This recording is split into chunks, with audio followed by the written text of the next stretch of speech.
Hey guys, MrPokke here. So for today, I'm actually going to be sharing with you guys what to expect after the Counterside banner is going to be ending in starsavior. So all of the potential upcoming units, banners, as well as pretty much the timeline all the way up unto our anniversary. The very first thing that we have to establish right here is take this with a massive grain of salt. This is not officially confirmed, and I'm not going to be using any data mine images whatsoever, and it is purely based on speculation, right? So without further ado, let's just jump right in. And the very next banner that should be coming after the end of this Counterside collaboration, that is going to be with Lynn as well as Fate. So first things first, which is, yep, Fate really reminds me of a specific unit. If you know, you know. But Lynn actually has been appearing in-game before. If you guys do have the Lynn Arcana card, she is gonna be the exact unit that we are gonna be expecting. And both of these units should be coming after the Counterside collaboration. For Lynn herself specifically, she seems to have a lot more focus and ties towards like the Chinese martial arts, which was also featured in the official trailer for the game itself. Whereas Faye, we haven't really encountered her before, but she does hint to be somewhat tied towards like a moon goddess sword dancer or something, and I have no idea if she's gonna be wearing underwear. But in any case, that's pretty much it for the next banner. And yes, for starsavior specifically, their banner rotations tend to be roughly within a 2-week timeline. So there would be one banner with the brand new unit, and then the other rotation is gonna be a rerun unit or a special banner, like the one we see right now with the Welt's Ashra and all the other different units. And then the next banner following Lynn and Faye, it potentially would be Wedding Carmen as well as Wedding Edendale, right? So yes, this is probably going to be a wedding event that is going to be coming out right before the half anniversary for starsavior, which is going to be based on KR and JP servers. For Carmen as well as Edendale, you guys probably have not really seen play, at least for Edendale, but Carmen is a extremely popular PvP unit as of right now, where players tend to build her in an extremely fast speed, getting turn 1 and landing a taunt, which is going to be disabling your opponent. For Edendale, at this current moment, she's pretty much going to be a water or moon assassin, but she doesn't really see that much play because she takes a little bit too long to ramp up. But with the brand new wedding event, these two might see some very big potential changes. Especially, I'm going to be looking forward to see if Edendale does have a brand new kit that could revive her having more relevancy in either PvE or PvP content. And then the banner after May, and that is gonna be the half anniversary banner. This is going to be a unit called Service. You might have encountered her before if you guys have been paying attention to the story, or rather the journey itself, where she is essentially a trainer alongside with Lydia to help you get through your progression within the journey to be a starsavior, right? She is basically gonna be a dual wielding swordsman, and there is a potential that Service is going to be the main push and potentially be extremely strong from what we have seen in this game so far. So just something to keep in mind for the month of June. And then for the next banner on around July to September, this is going to be a little bit special because it is going to be a summer event with 4 different units. As of right now, there is going to be a potential for Summer Smile as well as Summer Luna, but the other 2 units are still going to be unknown as of the current moment. Both of these units, with regards to the current placement, Smile is going to be a Green Ranger, which is going to be applying your defense down as well as a little bit of AoE attacks.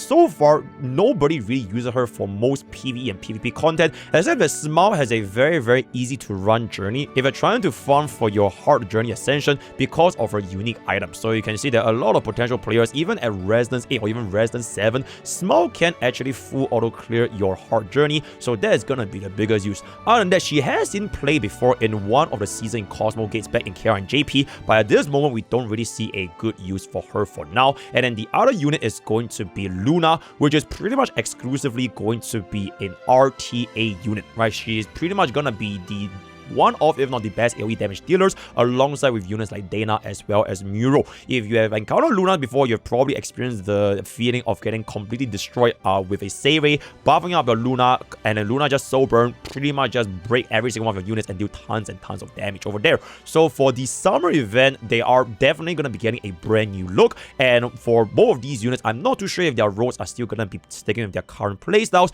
but we'll definitely look for and see. And keep in mind, this summer event is most likely going to be lasting for 2 months, which is gonna be very long. And right after the summer event, it's gonna be very interesting because we could get a potential Counterside collaboration part 2 featuring Laura as well as Sarah Pell. So these two units themselves, they are going to be directly from the Counterside universe, and if you guys have been playing Counterside ever since day 1, you will not be too unfamiliar with the faces, especially if you play PvP. So just purely based on their Counterside kits, because as of right now, the current kits for Hellday as well as Yumina, it does show a little bit of a reminiscence back when they are designed in Counterside. So for example, Hellday, or rather Awakened Hellday, was going to be built as a pure HP tank, just getting you additional shields as well as defending against the enemies, while the normal Yumina, not the Awakened version, is pretty much like another DPS ranger. So if we are just gonna be guessing what they are gonna be doing based on the Counterside kits, Laura, she's gonna be a normal SR unit, which eventually later on got reawakened, which is like a sort of like a Nova Flare or like a buff. She is pretty much a silencer as well as a debuffer to apply debuffs to the enemies, as well as having a little cat summon to deal additional damage.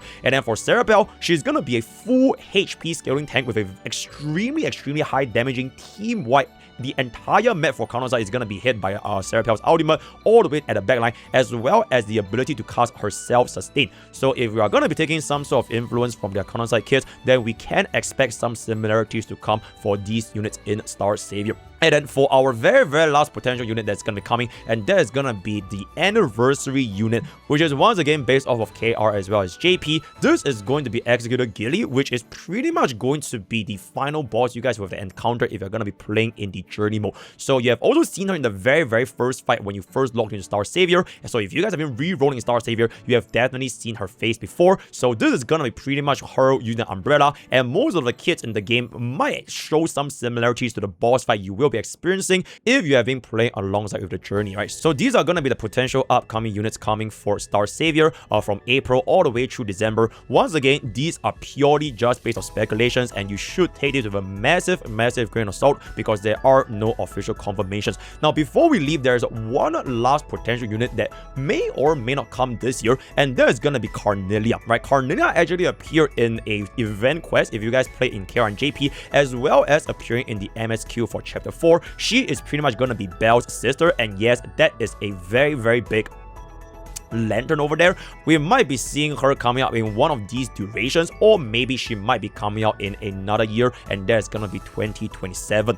So at this point of the video, that's pretty much all we have. Just try to spare your pools a little bit sparingly. Don't go all in for the potential Kodak, because number one, all Kodak units as well as every single unit in Starsavior, they will eventually get added to the original pool or the standard pool, so there's no rush to get them whatsoever. And number two, if you are gonna be thinking, oh my god, should I be feeling FOMO, right? Everybody's getting their max limit break Hellday, right? Their limit break are Welt's Ashira or their Rosaria. Don't worry about it, because there are a lot of units coming in these kind of turn-based RTA games, right? Turn-based RTA games, this entire genre of game itself, I've played these games before in, like, for example, Epic 7. It is purely based on the newer units will always bring about a very big change in the meta for both PvP as well as PvE. So what might be absolutely broken today, like for example, the preemptive guard, the silence, right, the 20% effect res, speed RNG, all these will just be the start of the game, and there are going to be a lot of potentially game-breaking mechanics that will be even more obscene than what we are experiencing right now in the RTA and PvE server, right? So if this video has been a little bit helpful as well as you find this interesting, leave your thoughts and comments down below and smash that like as well as subscribe button, right? So that's pretty much all for today. All the best for gacha pools. Use code PROGAME10% Gamersubs, and I'll see you guys next time. Take care.